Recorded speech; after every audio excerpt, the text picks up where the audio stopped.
Good morning everyone. আজকে ব্লগটা রান্নাঘর থেকে স্টার্ট করছি। তাইহান ঘুমাচ্ছে, একটু পরেই ও উঠে পড়বে।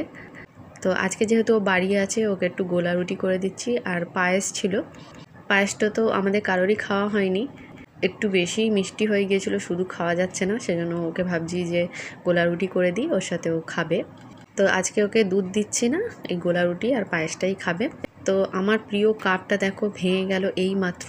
আমার এত দুঃখ হচ্ছে কি বলবো। এই কাপেই আমি চা খাই, অল্প চা খাই, কিন্তু এই কাপেতেই আমি খাই। তো তাইহান উঠতে ওকে ফ্রেশ করিয়ে দিলাম। সকাল থেকে উঠেই না ও কাঁদছিল। আমি বলছিলাম কেন কাঁদছিস, ও বলে আমি তোমাকে খুব ভালোবাসি বলে, আর ভ্যাঁ করে কাঁদছিল। তো যাই হোক, ওকে আমি খাইয়ে দিলাম। তার আগে ব্রাশ করিয়ে দিয়েছিলাম। আর ও ওঠারই ওয়েট করছিলাম। ও ওঠার পরে আমি আমার চাটা বসিয়েছিলাম, তারপরে আমিও চা খেলাম। গোলা রুটির একটু ব্যাটার বেঁচেছিল, ওই ছোট্ট করে একটা, মানে আমি তো খাই না এসব, বেঁচেছিল বলে করে নিয়েছিলাম, চা দিয়ে ওটা খেলাম। তারপর দেখো একটু ঘরে এসেছিলাম, ওকে বলছিলাম যে আজকে দুষ্টুমি করিস না, পড়াবো। সোমবার থেকে ওর এক্সাম শুরু হচ্ছে, 10 নম্বর করে।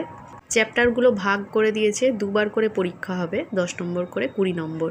তো সোমবারে আছে কম্পিউটার আর মরাল সায়েন্স। চ্যাপ্টার 1টা হবে, তারপরে চ্যাপ্টার 2টা পরের ডেটে করবে। মানে পরপরই পরীক্ষা হবে, শুধু ডেটগুলো চেঞ্জ করে দিয়েছে। সকালে আবার একটু ব্যায়াম করে নিল। কোয়েশ্চেন আমি রেডি করছিলাম ওকে পড়াবো বলে, তার মধ্যেও নিচে চলে গিয়েছে কখন। তো পাপা ওই সময় ভিডিও কল করেছে, ওকে ডাকছিল কিন্তু ও শোনেনি। তো ওই নিয়ে একটু চেঁচামেচি হলো, আর গলাটাও আমার গেল ভেঙে, কারণ চেঁচানো আমার অভ্যাস নেই। তো ওকে লিখতে দিয়ে গেলাম অনেক বকাঝকা করার পর। তারপরে দেখো আমি বাসনগুলো মেজে নিচ্ছি। মাঝে মাঝে ঘরে গিয়ে দেখছিলাম যে ও ঠিকঠাক লিখছে কিনা। তারপরে দেখো কম্পিউটারটা 15তে 13 পেলো। একটু মন দিয়ে পড়াশোনা করলে আমি জানি ও পারবে, কিন্তু ওর সব সময় খেলা খেলা করে, তো সেজন্য ওর সব গন্ডগোল হয়ে যায়। তো এদিকে বাসনগুলো মাজা হয়ে গিয়েছে, এবারে তুলে দেব। তারপরে তাহিনা পাপাকে চিকেন আনতে বলেছিলাম, ও বলেছিল আসার সময় আনবো, সেজন্য আলু পেঁয়াজ সব কেটে রেডি করে রেখেছিলাম। তো তাইহান এক্ষুনি এসেছিলো, একটা জিনিস বুঝতে পারছিল না, আমি বললাম যাচ্ছি। তো এসে দেখো মরাল সায়েন্সটাও এক্সাম দিল, মোটামুটি পেরেছে। দেখো অ্যান্সারগুলো বড়দের মতো। তো এটা 24-এ 21 পেলো। তাইহানের পাপা এসে গিয়েছে, কিন্তু ও চিকেন পায়নি, দোকান বন্ধ হয়ে গিয়েছিল।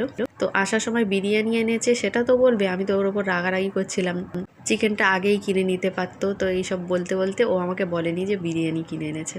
তো আমার ননদও আসবে, তো ভাবলাম কি করব, আলুর দমটা করি আর চাটনি। আর নিচে আমার শাশুড়ি রান্না করেছে উচ্ছে আলুর তরকারি, মাছ আলুর ঝোল। তো এইগুলো করছিলাম, মাঝে তো আমার ঘর গোছানো, ঝাঁট দেওয়া এগুলো থাকে। আর যেই পরে শুনলাম যে বিরিয়ানি এনেছে, তো চাটনিও করেছিলাম, সেজন্য ভাবলাম পাঁপড় আছে, পাঁপড়টাও ভাজি। তো আমি পাঁপড়টাও ভেজে নিয়েছিলাম খাওয়ার সময়। বলো।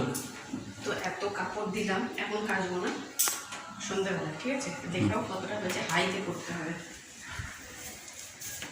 অনেক কাপড় হয়ে গিয়েছে। হ্যাঁ, আর এবারে খেতে বসবো। এখন তো রান্না হলো, স্নান করলাম, চলে এসো। কী এনেছে দেখাও, মানে দেখাই। তখন আমি রেগেছিলাম, চিকেন খাবে বলছিল, তো তাই না, কারণ আমি ভেবেছি আনলো না। তো এখন খাওয়ার সময় ও কী এনেছে দেখো, তাইহানের জন্য বিরিয়ানি। তারও দেখাচ্ছি। তো দেখলে তো আলুর দম করেছি আর চাটনি, আর এখানে মাছের ঝোল করেছে, মাছ আলুর ঝোল আমার শাশুড়ি, আর উচ্ছে করেছিল, ওটাও আনেনি। তো আমরা সাদা ভাত খাবো, আর পাঁপড়টা ভেজেছি। আর আগেই তো বললাম তাইহানের পাপা বিরিয়ানি এনেছে তাইহানের জন্য, সেই জন্য পাঁপড়টা ভেজে নিয়েছি। ও পাঁপড়টা বেশি খেতে ভালোবাসে, চাটনিটা একটু কম। চাটনিটা আবার আমরা খেতে ভালোবাসি। তো ওর দেখো বিরিয়ানিটা ওকে খাইয়ে দিলাম, আর ডিম সেদ্ধটা তাইহানের পাপা খেলো। আর অল্প মতো বেঁচেছিল, ওটা আমি খেয়ে নিয়েছি। আর আলুর দমটা খেয়ে তাইহানের পাপা বলছিল খুব ভালো হয়েছে। তো ও বেলা দেবো, এবেলা কেউ খায়নি। আমার যখন রান্না হয় তখন সবাই শুয়ে পড়েছে, পান্তা চানাচুর দিয়ে খায়, তো আর সেজন্য খিদে হয় না দুপুরে। তো এটা তাইহানকে খাইয়ে দিলাম।